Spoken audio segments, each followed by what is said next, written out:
on est tout à fait... J'aimerais quand même juste dire une chose, parce que ce que vous dites est très juste, et que Ashkenaz, de toute façon, les séfarades, il n'y en a plus. Très clairement, aujourd'hui, il n'y a plus de séfarades, parce qu'il n'y a plus de communauté juive. En islam. Charlie n'est plus séfarade, il est ashkénaze. Il vit dans un monde chrétien, il ne vit pas dans un monde musulman. Et donc, il n'y a pas de... aujourd'hui, il n'y a plus de séfarade. Je suis parfaitement d'accord avec ce que vous dites sur le fait que ces distinctions vont devoir petit à petit s'atténuer, voire disparaître à partir du moment où on va arriver en État d'Israël. Mais il faut venir avec nos bagages quand même. Et nos bagages, je vais finir, et nos bagages culturels. Et ce qui est très important, et c'est ce que j'ai voulu montrer dans le rite, c'est qu'il existe 3 rites différents. Mais ces 3 rites différents, ils ne viennent pas de nulle part. C'est-à-dire qu'il y a derrière ça une explication qui est très forte et qui donne une interprétation de cette période du Homère qui est assez profonde, qui est de dire qu'il y a un lien entre la Torah et la terre, et que chacun, suivant son rythme, suivant les confrontations identitaires auxquelles ils ont été mis dans leur exil, les uns ou les autres, ont eu à réaliser des choses qui étaient différentes. Il y avait une chose naturelle et une chose qui n'était pas. Et maintenant que c'est réussi, on peut dire on n'en a plus besoin. Mais il a fallu que ça réussisse, donc il faut comprendre comment tout ça a réussi. Et donc ça a réussi, pourquoi? Parce que ce sont les Ashkénazes qui ont obtenu la terre. Ça a réussi, pourquoi? Parce que ce sont les Séfarades qui ont réalisé la Kabbale et qui ont aidé les Ashkénazes dans leur relation avec les chrétiens. Mais cette histoire-là, on n'en parlera plus dans quelques années, je suis complètement d'accord, quand tout le monde sera en Israël, mais elle a une importance fondamentale pour comprendre le moment dans lequel qu'on traverse aujourd'hui, qui est un moment important. Oui, la question sur la théologie, en fait. Ça veut dire quoi la théologie? Dans la Bible, on doit compter l'Homère, c'est dans la Torah, c'est une prescription, tu compteras l'Homère, etc. Oui. Donc, à l'époque, c'était pas du tout, il n'y avait aucun problème de deuil à l'époque, ni de... C'est ce que j'ai dit, au départ c'était le conte du Homère, c'est ce que j'ai commencé par ça. Ah oui, c'est arrivé un peu tard. Excusez-moi si je suis arrivée tard, mais ce que je veux dire, c'est que cette période de Homère en soi, bibliquement parlant, religieusement entre guillemets parlant, ce n'est pas une période de souffrance, de deuil normalement. C'est ce que j'ai dit. On vous l'a dit. Je l'ai dit au départ. Aujourd'hui, est-ce qu'on ne doit pas se concentrer aussi là-dessus sur la... C'est historique ce qu'elle a raconté, c'est historique. Aujourd'hui, il n'y a pas de confrontation aujourd'hui entre les Ashkénazes et les Séfarades. De toute façon, moi je suis français de souche depuis 10 générations. Il n'y a plus de questions? Attendez, madame n'a pas posé de questions, je vais la laisser d'abord et après je...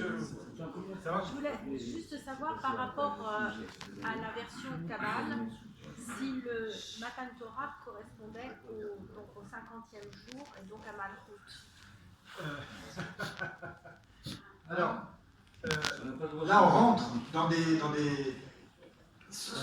Le Matan Torah c'est le 50e jour, c'est celui qui est donné en grâce.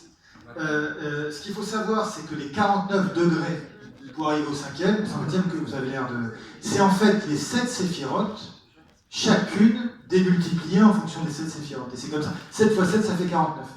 Donc on arrive au 40e jour. Donc à chaque fois, vous avez, par exemple, on commence par celui d'en haut qui est Chesed, et donc on a Chesed de Chesed, Chesed de Gevora, Chesed, etc., etc. Et donc on fait comme ça les 49. Voilà. Mais après... Parce que après, elles ne sont pas comptées. Les trois séphirotes supérieures ne sont pas comptées. Elles ne sont pas comptabilisées. Alors le 50e, il ne correspond pas à une séphirote.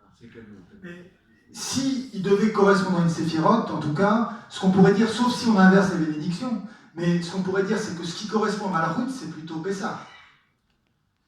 Puisque c'est la terre, Pessah. Mais encore une fois, là, c'est un peu dommage de parler comme ça de ces choses un peu... Il y a deux petits détails.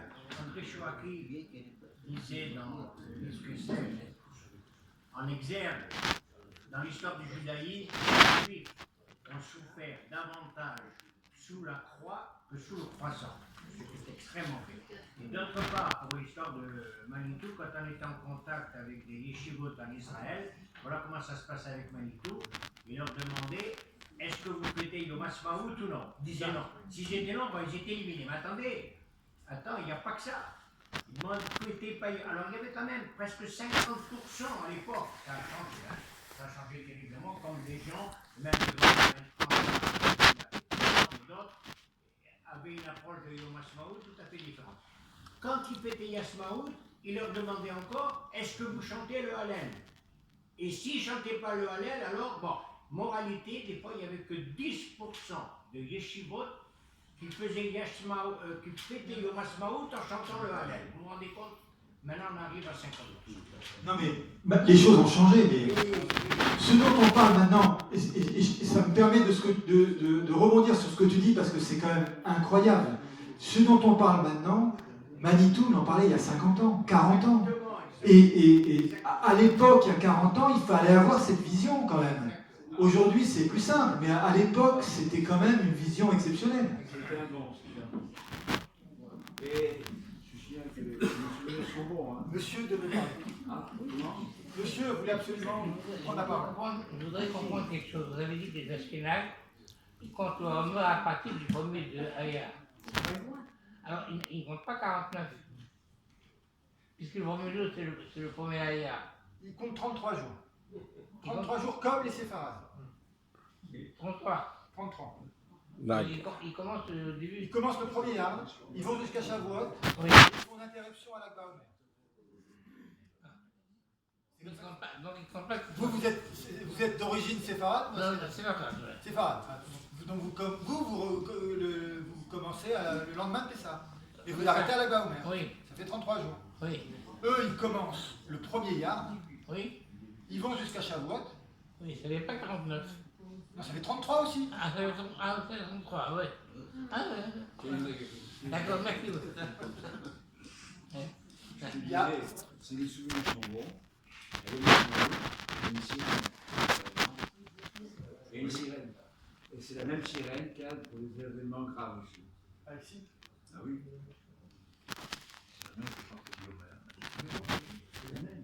Il n'y a plus de questions. Merci beaucoup pour